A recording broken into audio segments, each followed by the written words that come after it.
Good morning বন্ধুরা। আজ হলো 25 মে সোমবার। আজকের বরাক উপত্যকা তথা আসামের শ্রীভূমি, শিলচর, হাইলাকান্দি এবং ভারতের বিভিন্ন প্রান্তের আজকের সকালের বিশেষ বিশেষ খবরগুলি হলো: কয়েকদিনের লাগাতার বৃষ্টিতে মিজোরাম পাহাড়ি অববাহিকার জল সোজা নেমে এসে নদীতে ফের জলস্ফীতি দেখা দিয়েছে। জেলার প্রধান তিনটি নদীর মধ্যে লঙ্গাই ও সিংলা বিপদসীমা অতিক্রম করলেও কুশিয়ারা নদী এখনও বিপদসীমা পার হয়নি। তবে তিনটি নদীর জল দ্রুত বাড়ছে। কুশিয়ারা ঘন্টায় 8 সেন্টিমিটার, লঙ্গাই ঘন্টায় 10 সেন্টিমিটার ও সিংলা নদীর জল 2 সেন্টিমিটার করে বাড়ছে বলে খবর পাওয়া গেছে।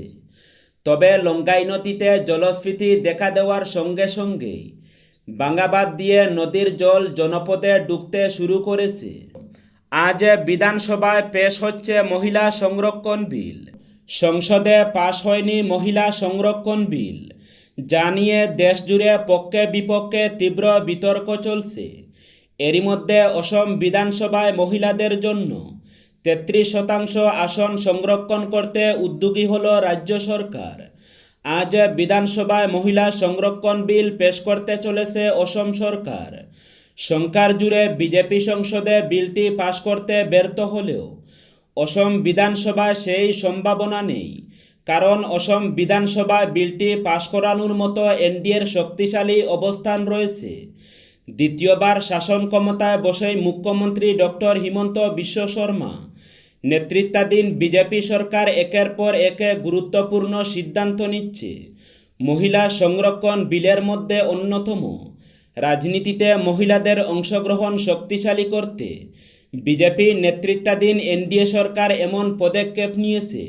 মহিলা এবং শিশু কল্যাণ মন্ত্রী অজন্তা নেওগ বিধানসভায় আজ বিলটি উত্থাপন করবেন। কর্ণাটকে শ্রমিকদের ন্যূনতম মজুরি বাড়ল 60%। মাসে মিলবে 23,376 টাকা। শ্রমিকদের ন্যূনতম মজুরি এক ধাক্কায় 60% বাড়ানোর ঘোষণা করল কর্ণাটক সরকার। নতুন কাঠামো অনুযায়ী বেঙ্গালুরুর শ্রমিকরা এবার থেকে মাসে ন্যূনতম 23,376 টাকা মজুরি পাবেন। রাজ্যের শ্রমমন্ত্রী সন্তোষ লাড শনিবার এই সিদ্ধান্তের কথা ঘোষণা করেন। রাজ্য সরকারের তরফে জানানো হয়, দীর্ঘদিন ধরে শ্রমিক সংগঠনগুলির এই দাবি ছিল। নতুন সিদ্ধান্তের ফলে অসংগঠিত ক্ষেত্রের শ্রমিকদের আর্থিক নিরাপত্তা অনেকটাই বাড়বে। পাশাপাশি নির্দিষ্ট বিভিন্ন শিল্পক্ষেত্রেও কর্মরত শ্রমিকরা এই সুবিধা পাবেন। নতুন কাঠামো অনুযায়ী বেঙ্গালুরুর দক্ষ শ্রমিকদের মাসিক ন্যূনতম মজুরি হবে 31,114 টাকা। অন্যদিকে কর্ণাটকের বিভিন্ন এলাকায় কাজের ধরন ও অঞ্চলভেদে ন্যূনতম মজুরি 19,300 টাকা থেকে 21,251 টাকার মধ্যে নির্ধারণ করা হয়েছে। সন্তোষ লাড জানিয়েছেন, শীর্ষ আদালতের নির্দেশিকা মেনেই এই নতুন মজুরি কাঠামো তৈরি করা হয়েছে। তার কথায়, রাজ্যের শ্রমজীবী মানুষের দীর্ঘদিনের দাবি পূরণ করেছে সরকার। এই সিদ্ধান্তের ফলে লক্ষ লক্ষ শ্রমিক উপকৃত হবেন। নদীতে জলস্ফীতি দেখা দিতেই বরিবন্দে বাঙ্গাবাদ দিয়ে লঙ্গাই নদীর জল সহজেই জনপদে ঢুকতে শুরু করেছে। বৈশাখ মাস নদীতে জল কম থাকায় স্বস্তিতে ছিলেন সাধারণ মানুষ, কিন্তু নদীতে জলস্ফীতি দেখা দিতেই বিপদ ঘণ্টা বেজেছে। রবিবার বিকেল থেকে বাঙ্গাবাদ দিয়ে জল ঢুকতে শুরু করায় বন্যাত্মাঙ্ক তাড়া করছে এলাকাবাসীকে। 3,12,00,000 টাকা মঞ্জুরের পরও গান্ধাই মুখে বাঁধে মেরামতির কাজে হাত পড়েছে মাত্র 3-4 দিন ধরেই। বরাতপ্রাপ্ত ঠিকাদার ও জেলা জল সম্পদ বিভাগের উদাসীনতায় গোটা এলাকা জুড়ে ক্ষোভে ধুমায়িত হচ্ছে জনমনে। কয়েকদিনের লাগাতার বৃষ্টিতে মিজোরাম পাহাড়ি অববাহিকার জল সোজা নেমে এসে নদীতে ফের জলস্ফীতি দেখা দিয়েছে। জেলার প্রধান তিনটি নদীর মধ্যে লঙ্গাই ও সিংলা বিপদসীমা অতিক্রম করলেও কুশিয়ারা নদী এখনও বিপদসীমা পার হয়নি। তবে তিনটি নদীর জল দ্রুত বাড়ছে। কুশিয়ারা ঘন্টায় 8 সেন্টিমিটার, লঙ্গাই ঘন্টায় 10 সেন্টিমিটার ও সিংলা নদীর জল 2 সেন্টিমিটার করে বাড়ছে বলে খবর পাওয়া গেছে। তবে লঙ্গাই নদীতে জলস্ফীতি দেখা দেওয়ার সঙ্গে সঙ্গেই বাঙ্গাবাদ দিয়ে নদীর জল জনপদে ঢুকতে শুরু করেছে।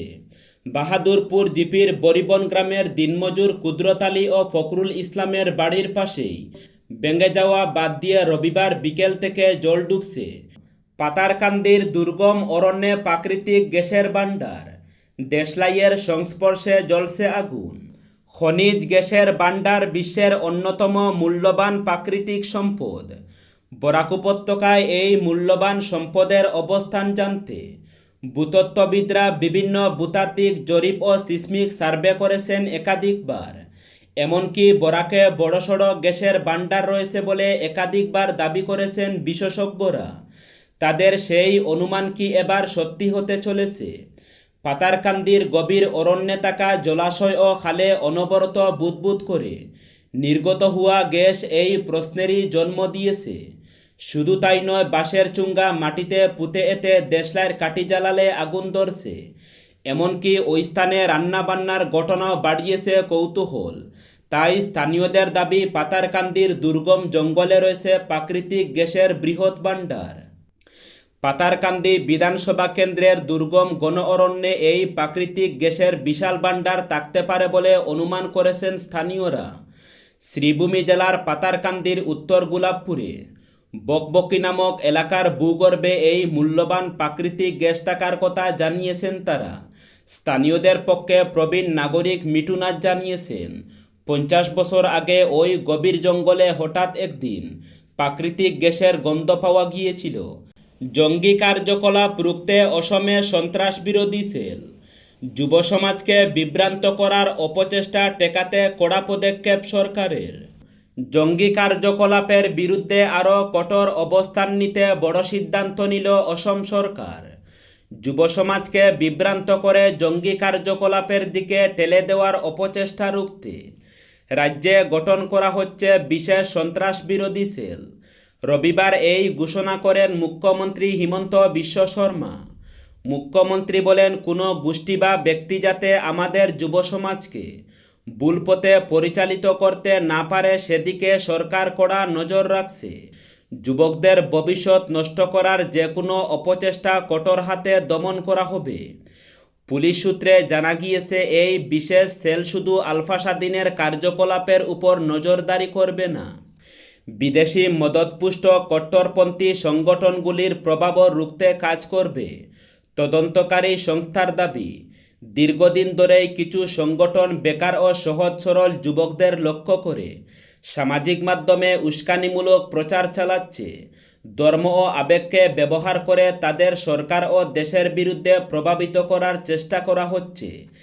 একে শীর্ষ পুলিশ আধিকারিক জানান, গত কয়েক বছর ধৃত কট্টরপন্থী সংগঠনের সদস্যদের জিজ্ঞাসাবাদে বহু গুরুত্বপূর্ণ তথ্য সামনে এসেছে।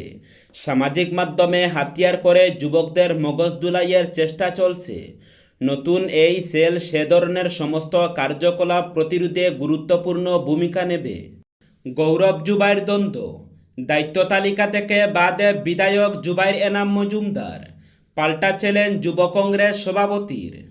রেকর্ড বুথে বিধায়ক নির্বাচিত হয়ে শপথ গ্রহণের দিনই প্রদেশ কংগ্রেস সভাপতি গৌরব গগৈয়ের সঙ্গে প্রকাশ্য বস্তায় জড়িয়ে পড়ার ঘটনাকে কেন্দ্র করে নতুন বিতর্কে জড়িয়েছেন আলগাপুর কাটলিছড়া কেন্দ্রের কংগ্রেস বিধায়ক তথা প্রদেশ যুব কংগ্রেস সভাপতি জুবাইর এনাম মজুমদার। ঘটনাকে ঘিরে কংগ্রেসের অন্দরে শুরু হয়েছে জোর রাজনৈতিক চর্চা। রাজনৈতিক মহলের একাংশের মতে, নিজের রাজনৈতিক জীবনের শুরুতেই দলের শীর্ষ নেতৃত্বের সঙ্গে সংঘাতে জড়িয়ে পড়ায় জুবাইর এনামের ভবিষ্যৎ রাজনীতির পক্ষে শুভ সংকেত নয়। গত 21 মে গুয়াহাটি রাজীব ভবনে বিধায়ক জুবাইর এনাম মজুমদার ও প্রদেশ কংগ্রেস সভাপতি গৌরব গগৈয়ের মধ্যে উত্তপ্ত বাক্য বিনিময়ের ঘটনা সামনে আসে। যদিও পরে দুই নেতাই ঘটনাকে হালকাভাবে নেওয়ার চেষ্টা করেন, তবুও বিষয়টি ঘিরে কংগ্রেসের অন্তরে চাপা অস্বস্তি তৈরি হয়েছে। এরই মধ্যে গত 22 মে সদ্য সমাপ্ত বিধানসভা নির্বাচনের পর্যালোচনার জন্য অসম প্রদেশ কংগ্রেস কমিটি বিভিন্ন জেলার জন্য পর্যবেক্ষক, সহকারী পর্যবেক্ষক ও দায়িত্বপ্রাপ্ত নেতাদের তালিকা প্রকাশ করে এপিসিসির সাধারণ সম্পাদক অনির্বাণ বরদলৈ স্বাক্ষরিত ওই তালিকায় নবনির্বাচিত 19 জন বিধায়কদের মধ্যে 18 জনকে বিভিন্ন দায়িত্ব দেওয়া হলেও জুবাইর এনাম মজুমদারের নাম রাখা হয়নি। সবচেয়ে তাৎপর্যপূর্ণ বিষয় হলো জুবাইরের নিজ জেলা হাইলাকান্দিতেও তাকে কোনো দায়িত্ব না দিয়ে সুনাইয়ের বিধায়ক আমিনুল হক লস্করকে পর্যবেক্ষকের দায়িত্ব দেওয়া হয়েছে। ফলে রাজনৈতিক মহলে প্রশ্ন উঠতে শুরু করেছে, এটি কি শুধু সাংগঠনিক সিদ্ধান্ত, নাকি এর পেছনে রয়েছে গৌরব জুবাইর সংঘাতের প্রভাব? শিলচর থেকে আসাম বিশ্ববিদ্যালয় পর্যন্ত সড়কের দ্রুত সংস্কারের দাবিতে রবিবার শিলচরের বিধায়ক ডক্টর রাজদীপ রায়ের সঙ্গে সাক্ষাৎ করল আসাম ইউনিভার্সিটি টিচার্স অ্যাসোসিয়েশনের এক প্রতিনিধি দল। দেওয়া হলো স্মারকলিপিও। আউটার পক্ষ থেকে বিধায়ককে জানানো হয়, দীর্ঘদিন ধরে শিলচর আসাম বিশ্ববিদ্যালয় সড়কের বিভিন্ন অংশ অত্যন্ত বেহাল অবস্থায় রয়েছে। এর ফলে বিশ্ববিদ্যালয়ের শিক্ষক শিক্ষিকা ছাত্রছাত্রী শিক্ষাকর্মী সহ স্থানীয় বাসিন্দা এবং সাধারণ যাত্রীদের চরম দুর্ভোগের সম্মুখীন হতে হচ্ছে। তাই দ্রুত সড়ক সংস্কারের উদ্যোগ গ্রহণের দাবি জানান প্রতিনিধিরা। বিধায়ক রায় প্রতিনিধি দলের বক্তব্য মনোযোগ সহকারে শুনেন এবং বিষয়টিকে গুরুত্ব সহকারে বিবেচনা করে দ্রুততম সময়ের মধ্যে সড়ক মেরামতির কাজ শুরু করার আশ্বাস দেন। এদিনের এই প্রতিনিধি দলের ছিলেন আউটার সভাপতি ডক্টর অমিত কুমার দাস সহ সভাপতি অধ্যাপক নবেন্দু সেন ও সাধারণ সম্পাদক ডক্টর বিশ্বরঞ্জন রায়। গত 3 দিনে বজ্রপাতে অসমের বিভিন্ন জেলায় অন্তত 5 জনের মৃত্যু হয়েছে। রবিবার অসম রাজ্য দুর্যোগ মোকাবেলা কর্তৃপক্ষের তরফে প্রকাশিত প্রতিবেদনে এই তথ্য জানানো হয়েছে। মৃতদের মধ্যে কোকড়াঝাড়, বড়পেটা, গোলাঘাট, উদালগুড়ি এবং ডিব্রুগড় জেলার বাসিন্দারাও রয়েছেন। দুর্যোগ মোকাবেলা কর্তৃপক্ষের তথ্য অনুযায়ী 23 মে কোকড়াঝাড়, বড়পেটা এবং গোলাঘাট জেলায় 1 জন করে মোটে 3 জনের মৃত্যু হয়। এর আগে 22 মে উদালগুড়ি জেলায় এবং 21 মে ডিব্রুগড় জেলায় আরও 2 জনের প্রাণহানি ঘটে। পাশাপাশি বজ্রপাতে রাজ্যের বিভিন্ন প্রান্তে অন্তত 6টি গবাদি পশুরও মৃত্যু হয়েছে।